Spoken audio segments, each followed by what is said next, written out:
So welcome back. This will be our fourth video in our clinically relevant imaging part of our assessment of a patient with chronic shortness of breath in fourth video in echocardiography. So this time we'll be discussing the assessment of RV function. So the basic premise remains the same.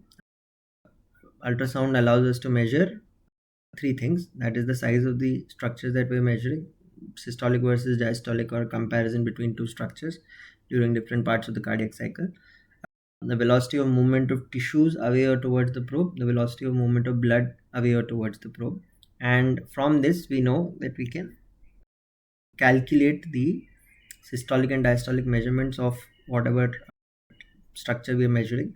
We can assess the velocity of movement of tissues, and as a result get a surrogate marker of myocardial contraction and relaxation, as well as we can get pressure gradients using the modified Bernoulli's equation. So there's a slight problem, however, with the assessment of the right ventricle. The thing is that the right ventricle anatomy is very complex. When we use a two-dimensional, we cut it using two-dimensional slices in a 2D echo, the orientation of the anatomy is very different in different views. So these are the three views that we typically use to assess the right ventricle. So the first view is the first view is obviously the parasternal long axis view. Okay, so what we've done is, again, the patient's the probe has been kept in the third or fourth left intercostal space right next to the sternal margin, and the pointer of the probe is now pointing towards the right shoulder of the patient. In this view, we'll get a parasternal long axis view. Usually you get a slight cut of the right ventricle. We'll see it in the next slide. Then what we've done is, we have, from the parasternal long axis view, turned the probe 90 degrees so that the pointer of the probe points towards the left shoulder. So now that is called the parasternal short axis, and from the parasternal short axis view we have moved the probe towards the apex of the patient's apex, and then tilted it slightly upwards. Now we are slicing the heart from the apex to the base, and we'll see all four chambers of the heart. Okay, so this is obviously what we have discussed previously, is the apical four chamber view. So this will be the parasternal long axis view, and this would be the apical four chamber or five chamber, depending on how far you go with that. Okay, view. So we are interested in the four chamber view because we are assessing the right ventricle at present. Now, with the patient's knees bent, you can also put the probe in the subcostal arch that is beneath the xiphoid process here. Okay, and with the indicator pointing towards the patient's left. Okay, the important thing here is that the indicator is not pointing towards the patient's right. Okay, this is the reverse of what we typically do. So that is something that we need to understand. Okay, so these are the silhouettes that we get. So in the parasternal long axis view, as you can see, what we find is that this beam will cut through the right ventricle. Okay, right ventricle, and then the interventricular septum, then the left ventricle. So this is how it is getting cut, and obviously you can see the LA draining into the left ventricle and a little bit of the RA draining into the right ventricle. So this is your parasternal long axis view, with a slight tilt towards the right sometimes, but usually you'll get the right ventricle even in a normal parasternal long axis view. Okay, so as you can see, I've shaded the different parts of the right ventricle. So this is the anterior wall, this is the lateral wall, and this is what we call the inferior wall. Okay, so the inferior wall is yellow, the lateral wall is red, and the anterior wall here I've labeled as green. So as you can see, in different views you'll see different walls of the right ventricular free wall. Okay, red aspects of the right ventricular free wall. So in the parasternal long axis view, you can see that is the green part of the wall that is seen. So that is what we call the anterior part of the RV free wall, anterior part of the RV. In the apical four chamber view, we are going to cut it such that we end up getting the lateral part of the RV free wall. Okay, and finally, when we do our subcostal view, what we find is that actually it is the RV inferior wall that is visible. So all three views are important to visualize different aspects of the RV free wall. Okay, now the thing is, there are two other views that we can do. What I have just described previously, this is just a parasternal long axis view, okay, which has been slightly tilted towards the patient's right. That is, the base of the probe has been tilted towards the patient's left. So because of that, now we are slicing through the right ventricle and right atrium. Okay, so that is what we end up getting. This is the right atrium and this is the right ventricle. Okay, so this is what we call the RV inflow view. Pretty self-explanatory. Okay, there's also another view which will become important to us in our subsequent final discussion on 2D echo, which is known as the high parasternal short axis view. So this allows visualization of the right ventricle outflow and inflow tract simultaneously. So what we do is we place the probe again in the third and fourth left intercostal space with the probe pointer pointing towards the patient's left shoulder. Okay, so now here it is, the pointer is here, so pointing towards the left shoulder, and after that what we do is we angle the probe upwards. Okay, that means the base of the probe or the wire of the probe is angled downwards and slightly towards the left.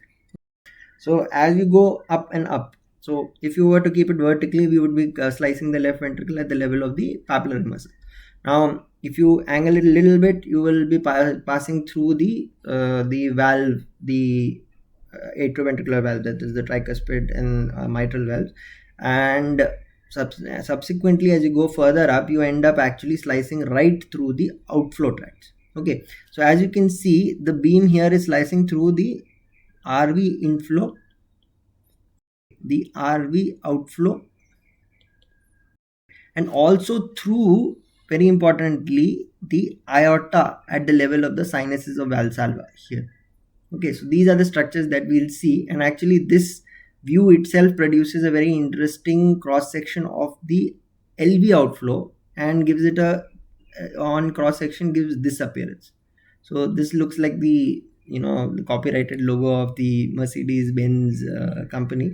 So that is called the Mercedes-Benz this thing view. Okay, so that is what you see here. Okay, so now importantly, what are we cutting? We are cutting through the RA. The RA would come here, so we are cutting through the RA. We are cutting through a little bit of the RV free wall. It happens to be the anterior wall. So this is the anterior wall of the RV. Then we are cutting through the pulmonary artery outflow. So this is the pulmonary artery outflow. So we cut through the pulmonary artery outflow. Okay, so they actually come in sequence. This is how the blood will move. Behind you see a little bit of the left atrium, and in between you see the aorta. So the right atrium, right ventricle, and pulmonary artery essentially are wrapped around the aorta, and this will become very relevant in the next discussion. Okay, so now let's get to the actual problem at hand, that is assessment of RV systolic function. So again, we'll first measure dimensions, and we've been using diastolic versus systolic measurements to assess it. We'll be using the M mode or B mode ultrasound based techniques. Now, however, here there is a slight difference. We don't assess diastolic versus systolic because the anatomy of the RV is very different from that of the LV. The LV is a concentric inverted cone, whereas the RV is actually wrapped around the LV. So measurements of any given dimension they're not amenable to accurate reconstruction using mathematical models. So instead what we do is we directly just compare it to the LV. Okay, so we compare it to the LV. So let's see what we're doing. So what was the best measurement? One is we take the apical four chamber view. So as you can see, it is the lateral wall that is visible of the right ventricle, and we compare it to the LV. Okay, and since we know that the probe always points towards the right, the chamber on the right is what is the RV, and the chamber on the left of the image, okay, is the LV. So this is the RV, this is the RV free wall, this is the RV free wall.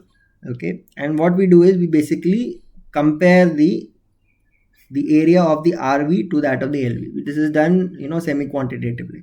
So normally the RV is always less than 2/3 of the area of the LV. Now see, this is very important that it has to be an apical 4 or 5 chamber view. Okay, and in fact, if you go into a 5 chamber view, which is what I've shown here, sometimes you can underestimate the area of the the LV. So you will be, as a result, the ratio will become slightly over exaggerated. So you should do it ideally in an apical 4 chamber view, okay, not in a 5 chamber view like I've shown it here. Okay, I've shown it purposefully to illustrate the point. Now what we find is that normal RVs are less than 2/3. If it is more than 2/3 of the LV area in an apical 4 chamber view, that is mildly enlarged. If it is equal and both the RC, the normal apex is formed only by the LV. Okay, and here what is happening is that as it enlarges, a little bit more of the apex will be formed by the RV. So it will come from here. So as a result, both RV and LV are forming the apex. And in severe enlargement, what you find is that the RV itself is forming the apex. So we've also discussed this in our discussion on the apex impulse. This is just the echo correlate of that. So what we find is here the cross-sectional area of the RV, is more than 2/3 of the cross-sectional area of the LV. So to the untrained eye, this can look similar, but since we're primarily interested in discussing the interpretation, this is what the report will say. The second thing is when the RV is almost equal in its cross-sectional area to the LV. Okay, so that is your moderate enlargement. And then we have an RV, and as you can see, the apex is both made by the RV and the LV. And finally, we have an RV that is so large that it's starting to look like the LV. So here the LV is small. So whereas, but the probe position should be right. So the pointer should always be pointing towards the patient's right, unless otherwise specified. So here the apex is now being formed by the RV. Okay. So yeah, so the thing is that if you have an RV modified apical 4 chamber view, that is you're trying to enhance or you're trying to see the RV better, in that situation the LV can appear abnormally small in size. Okay, so it should be an apical 4 chamber view that you're using. Now just a word on the function of the RV. So see, it functions like what is called a bellow. So a bellow is a device that essentially has got two wooden plates. It's got two wooden plates kept like on top of each other like this. Okay, and they are closed from either side. Okay, there is an inlet valve here and there is an outflow valve here. So when you press the two plates of the bellow together, air comes out on the other end. So it's usually used to stoke fires, to increase the amount of oxygen passing through the fire, to increase the fire. Okay, so why did I say that it functions like a bellow? So here the LV septum or the interventricular septum functions as the inferior wall, and the free wall functions as the superior wall. Okay, so the free wall approaches the septum during contraction.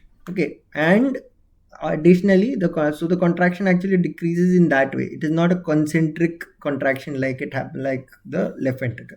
Okay, and on top of that, there the tricuspid annulus and the RVOT are pulled towards the base.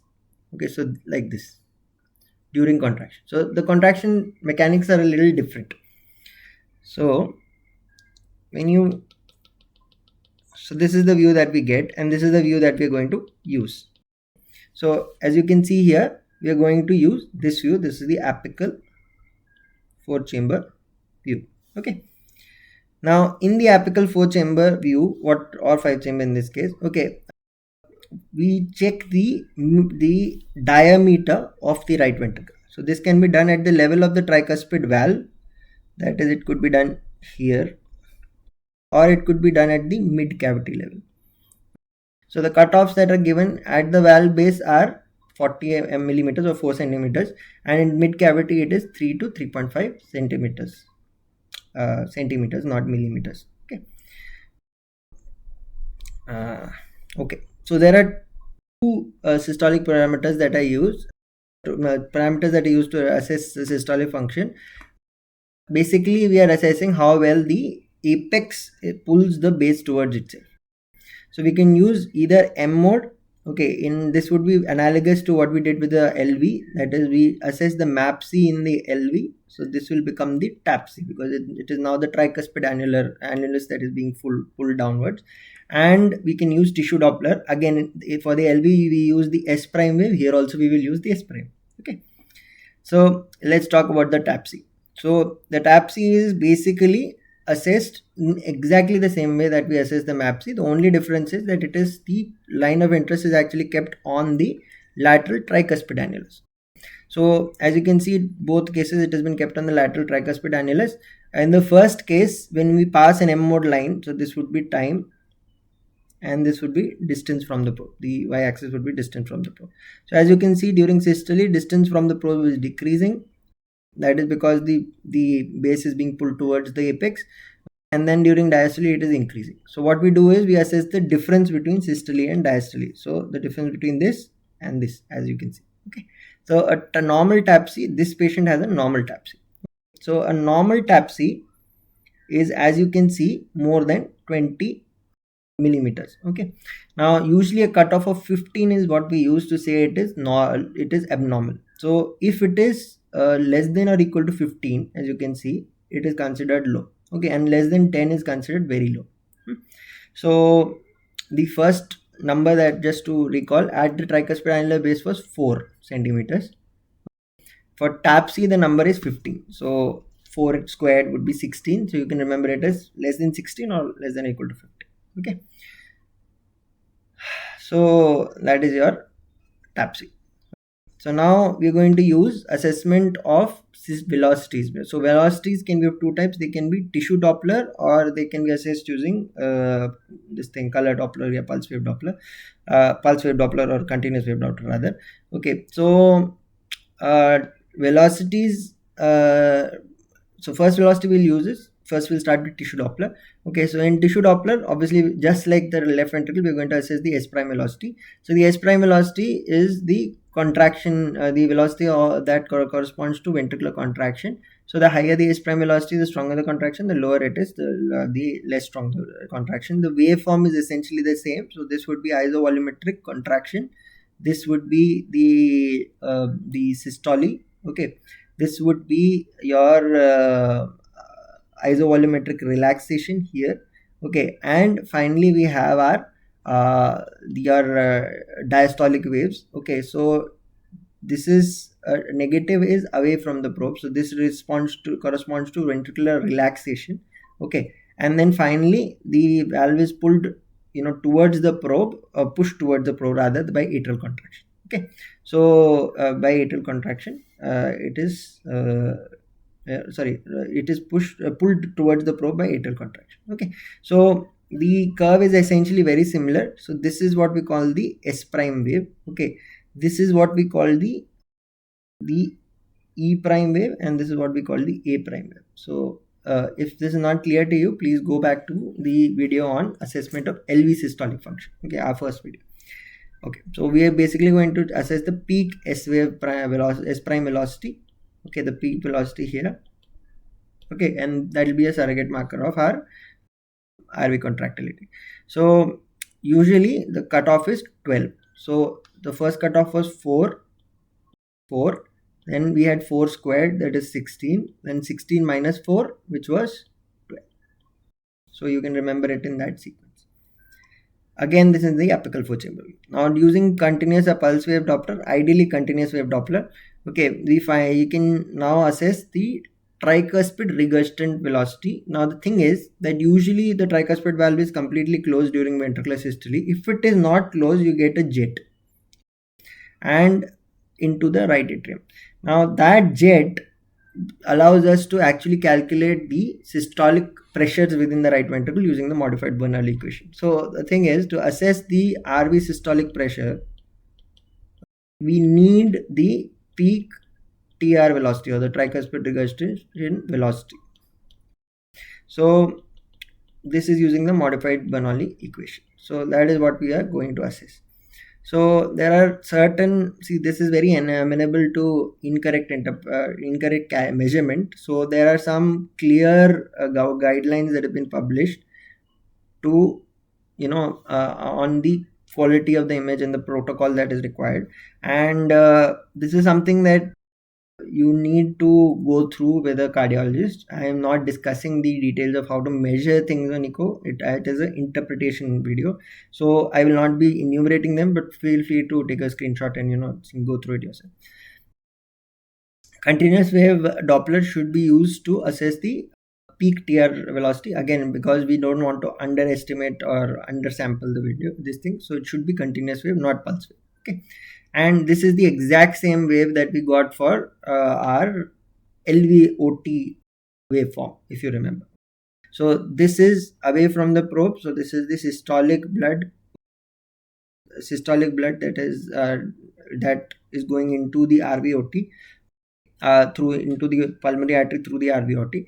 Then there is isovolumetric relaxation time. Then there is diastolic early rapid filling, which is the E wave, followed by the atrial contraction, which is the A wave. Okay, so this is the E wave, this is the A wave.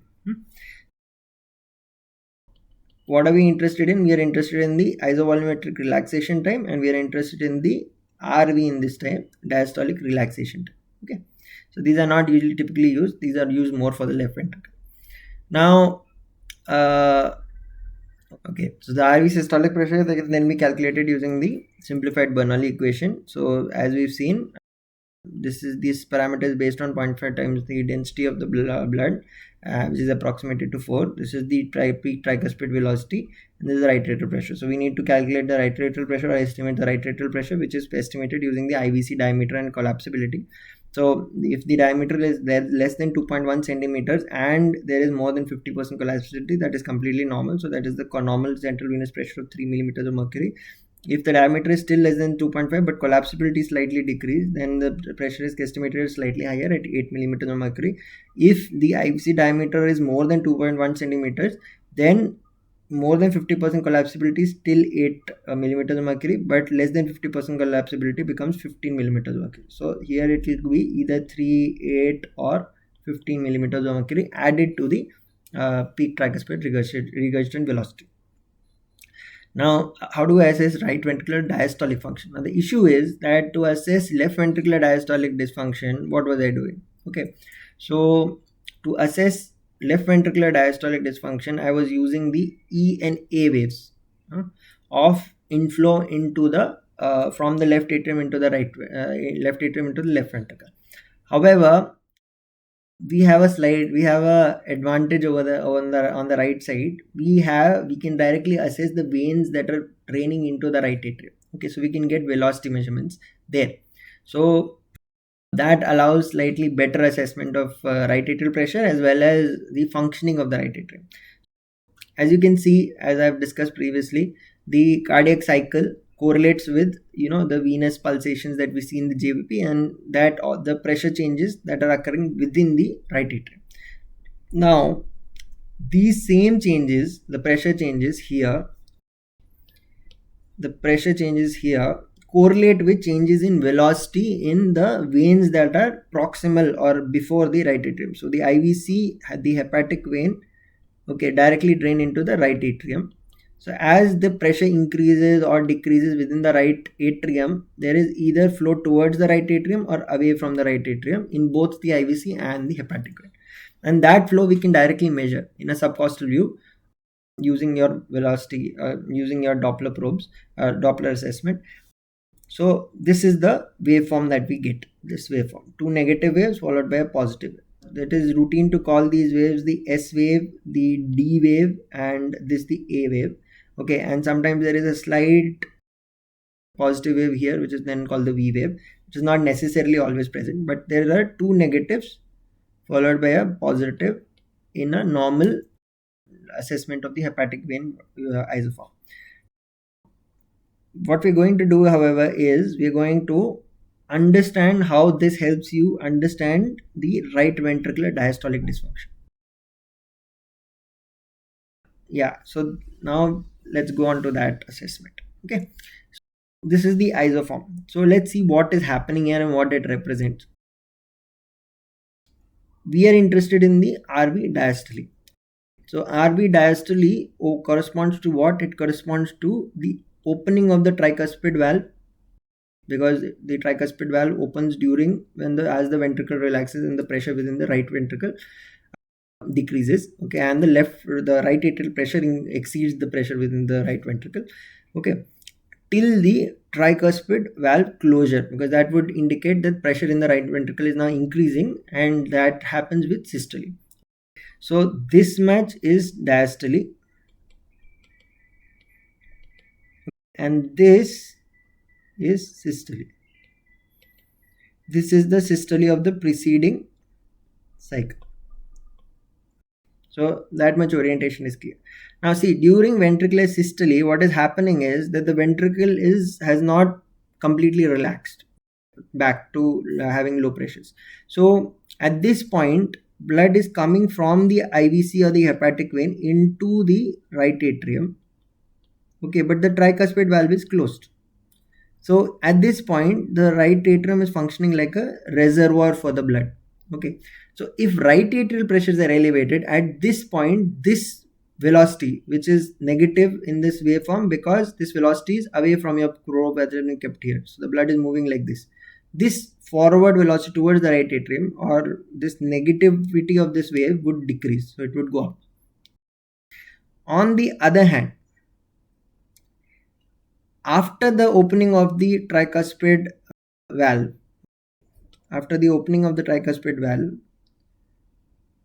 now the right atrium is emptying into the right ventricle, and it is functioning like a conduit of blood from the IVC and hepatic veins into the right ventricle. So this is when it is functioning as a conduit. Okay, so before opening of the tricuspid valve, it is functioning like a reservoir for blood, and therefore the right atrial pressure at that time is inversely proportional to the velocity in the hepatic vein or the IVC. Now after it opens, it is the right ventricular pressure which is inversely proportional to the velocity. So where does that leave us with? That leaves us saying that if I was to annotate this diagram, essentially this represents right atrial pressure prior to opening of the tricuspid valve, and the depth of this wave represents the right ventricular pressure prior to after opening of the tricuspid valve, and this represents atrial contraction. So it's quite self-explanatory. So the stronger the atria contracts, the more the wave will move towards the flow will occur towards the probe, okay, in the IVC and hepatic vein. So let's see what happens when there is a pathology. Okay, so this is your normal waveform. As you can see, there are two negative waves followed by a positive wave, and in this particular example there is a V wave also. This would be called the S wave, this would be called the D wave, this is the V wave, and this is the A wave.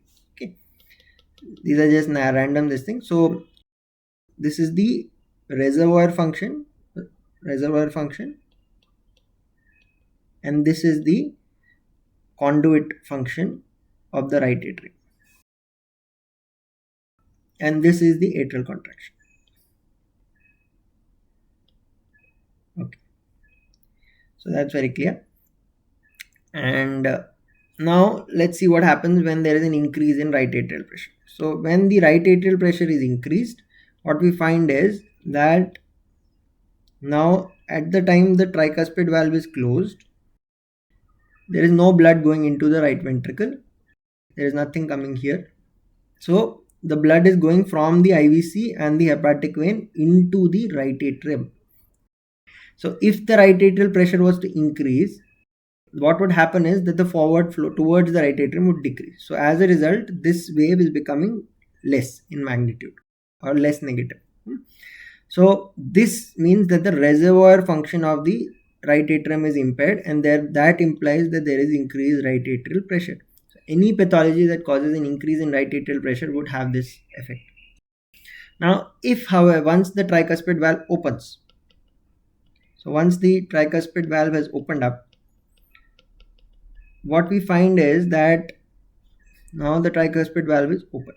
Okay, so now blood is going via the right atrium into the right ventricle, and that allows us to assess its conduit function. Now, if the right atrial pressure is increased, what will happen is when the tricuspid valve opens, there will be an increased pressure gradient between the right atrium and the right ventricle. So the velocities will increase in magnitude or become more negative. So that is why the graph is going down. So what we find is that there is a decreased S wave amplitude and there is an increase in the D wave amplitude.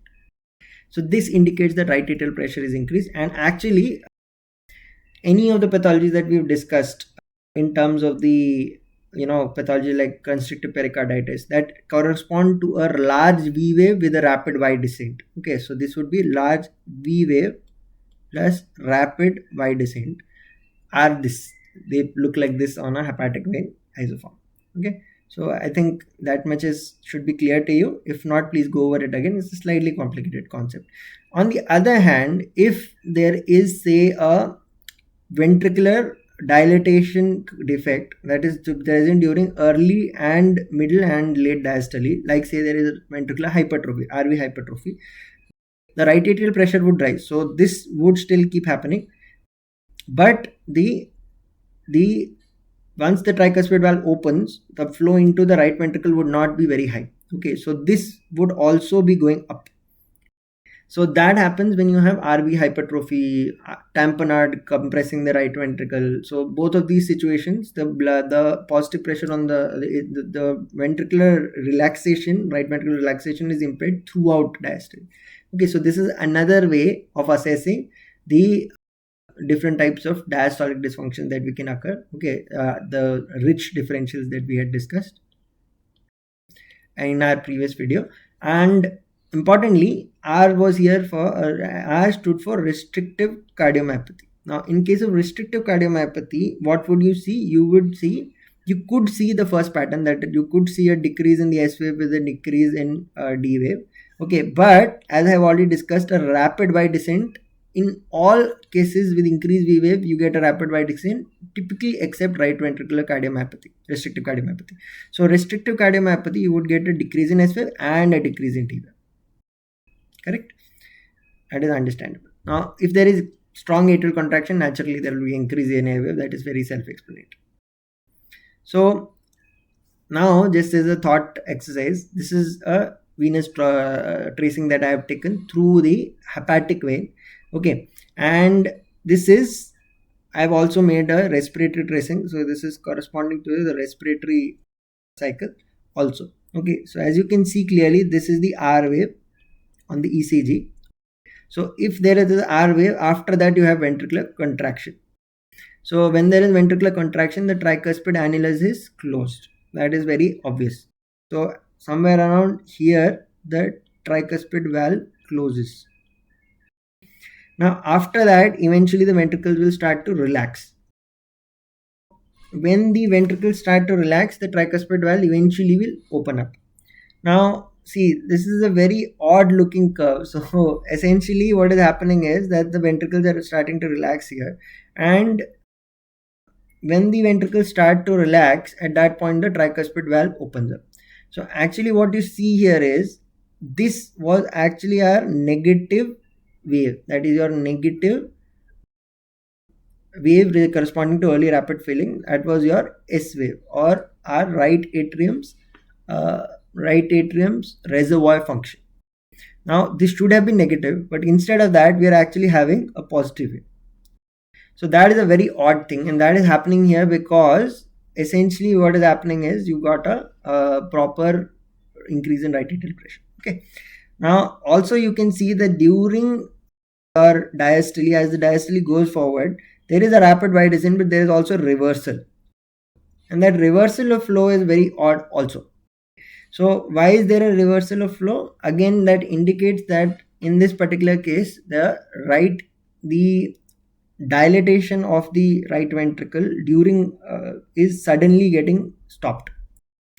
Now also you can see that this reversal of diastolic flow is progressively decreasing in amplitude, then as expiration occurs it increases in amplitude. So during expiration it is higher, during inspiration it progressively decreases in amplitude. So this indicates what? That the checking of right ventricular relaxation is occurring earlier and is more when there is during inspiration, and it is occurring a little bit later during expiration. So all of this indicates what? That the right ventricle is getting checked during its relaxation. So this is the hepatic venous isoform that we had discussed when we discussed constrictive pericarditis in our previous video on assessment of diastolic dysfunction. So you remember this is our Mayo criteria, okay, to differentiate between the constrictive pericarditis and right ventricular restrictive cardiomyopathy, or any ventricular restrictive cardiomyopathy. So I hope now it is clear. So in restrictive cardiomyopathy, we would have a decrease in the S wave amplitude and a decrease in the D wave amplitude.